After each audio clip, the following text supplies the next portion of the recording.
firefighting and that, and then 4 days of SVOP.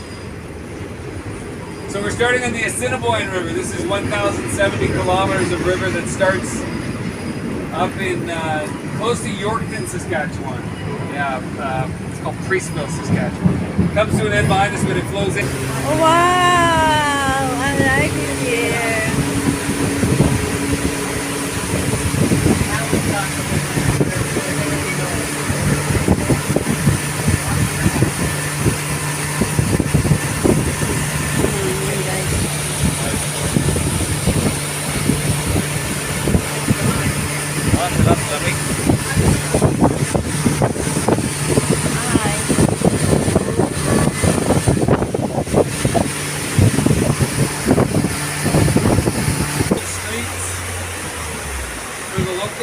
You got a big red line, yellow line, blue line under the bridge on the right.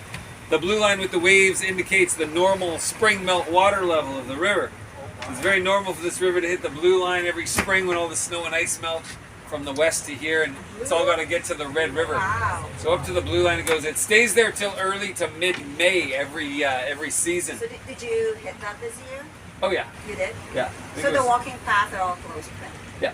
Oh. Till early to mid-May. Actually, this year it was into June. The path was underwater. Last year was worse though. Last year was close to the yellow line. Yellow line's like a warning line, and up over the red line's up over the city. So it's been up there many, many times in history, but it'll probably never go that high again because we've got the massive water diversion canal around the east side of the city now, the Red River.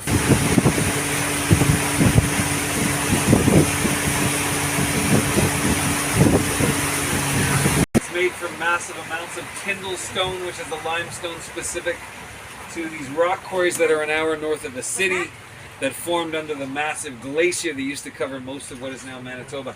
The fossils throughout the limestone that make up this building and a bunch of buildings across Canada, I think actually Regina's legislative building is made of Tyndall stone as well. And the fossils throughout are Ordovician era. They're 450 million year old fossils that are a couple hundred million years before the dinosaur age. Got the golden boy at the very top of the dome there. That statue was made in France, put up there in 1919. Gold, right? It's actually a bronze statue, but it was given a gold leaf finish first in the 1950s. Very thin layer of gold.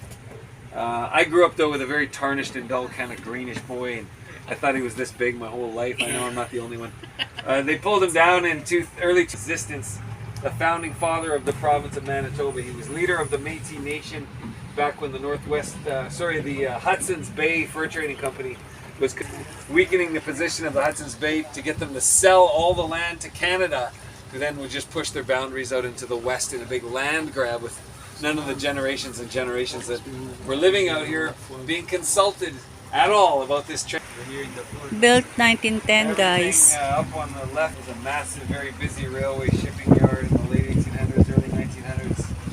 Nak, dyan tayo galing na. Alam, bumalik na tayo. No? A couple dozen rail lines from across the U.S. and Canada connected in a yard here that was the central transfer hub for North American railway shipping. Hi, guys. So what is that red light? It's just called the Dolphin. It lights up at night. It's just what do they call it? It's for looks. It's For aesthetic. Oh, Aesthetic.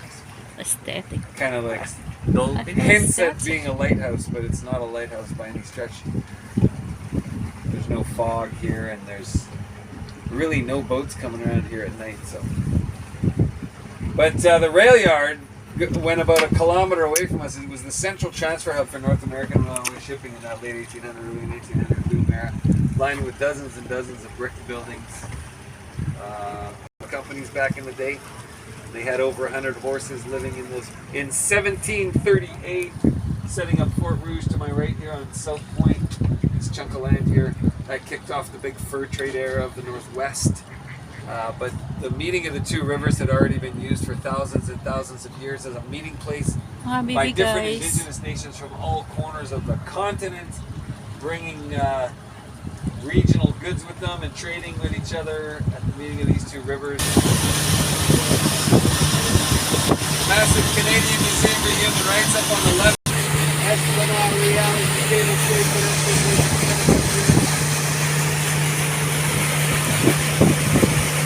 East side on the right side of the boat is the largest francophone edifice, established in 1818. It was its own city till the early 1970s.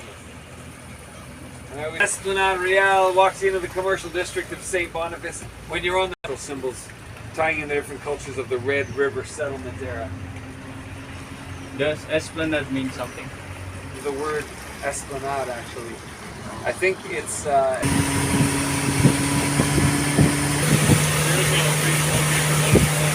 spaces are little shops now too, but back in the day it was the Eaton's Catalog Warehouse building for Western Canada. If you lived on the farm or in the country, you could order anything from the Eaton's Catalog back then, so that's why they needed it.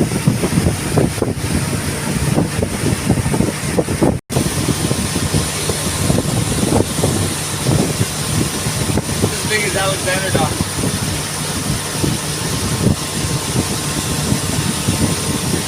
A worker tossed a cigarette butt over the side, thinking nothing of it when they were doing roof repairs. But the cigarette butt never made it to the ground. It got hung up in a bunch of tarp that was hanging off the wall, and the tarp started on fire, and the fire crept up the tarp back onto the roof. Very dramatic photos on the internet of how massive those. Lovely Sunday. I hope everyone has a great day, and I hope you had a fun tour. If you had an extra fun tour, I got a little tip jar here. Tips are appreciated, but the only obligation we have, folks, is to please remain seated while I crash into this dock as gently as I possibly can, okay? So until we're securely tied to the dock, just sit back, and thank you once again for joining Splash Dash Boat Tours. And have a beautiful day. Ang dami ng tao. Ganda kasi yung panahon.